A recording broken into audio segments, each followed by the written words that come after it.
Nous avons l'immense plaisir de recevoir le représentant de Côte d'Ivoire, Monsieur Doumbouandé Aboubacar Sediki.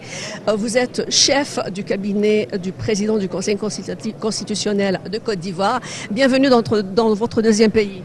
Merci beaucoup, madame. Je suis très heureux de me retrouver en Égypte, terre d'Afrique qui regorge d'une histoire pour toute l'humanité africaine et notamment pour toute l'humanité en général. Et je suis très heureux de représenter le Conseil constitutionnel de Côte d'Ivoire à cette 5e réunion de haut niveau des juges constitutionnels d'Afrique. Le plaisir est à nous. Que pensez-vous des objectifs qui ont été déjà énumérés par le président Fattah Sisi concernant les travaux de cette 5e réunion? Exactement, nous venons à peine d'arriver du palais où nous avons eu une rencontre avec le président de la République arabe d'Égypte, le président Abdel Fattah al-Sisi.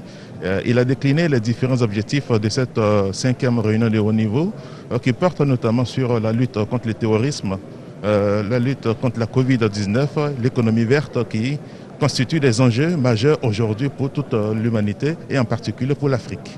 Un des enjeux serait donc la réforme également des statu quo sanitaires, mais aussi la lutte contre le terrorisme.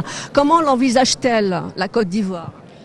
Alors, vous savez que la lutte contre le terrorisme est un phénomène, est un fléau qui gangrène toute l'Afrique et en particulier l'Afrique de l'Ouest est confrontée à cette pandémie liée à la lutte contre le terrorisme, notamment nos voisins, le Mali, qui sont confrontés au terrorisme, le Nigeria et le Niger, qui sont des pays en proie, et la Côte d'Ivoire même qui a fait l'objet de certaines atteintes à son intégrité liées au terrorisme. Le terrorisme porte atteinte aux libertés fondamentales et le juge constitutionnel est gardien des libertés fondamentales.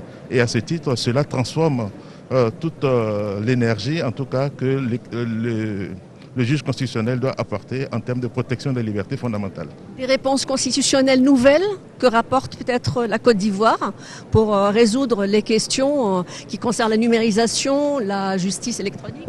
Oui, bien sûr. Vous savez que la lutte contre le coronavirus a modélé toute la manière de fonctionner, notamment des juridictions constitutionnelles, les mécanismes de délibération des juridictions constitutionnelles, de délibération pour la prise en compte des lois. Et cela est un nouveau enjeu. Merci Monsieur Doumbouandé Aboubacar Sediki pour cette interview. Je vous souhaite de passer un excellent séjour au Caire. Je vous remercie, madame. Et nous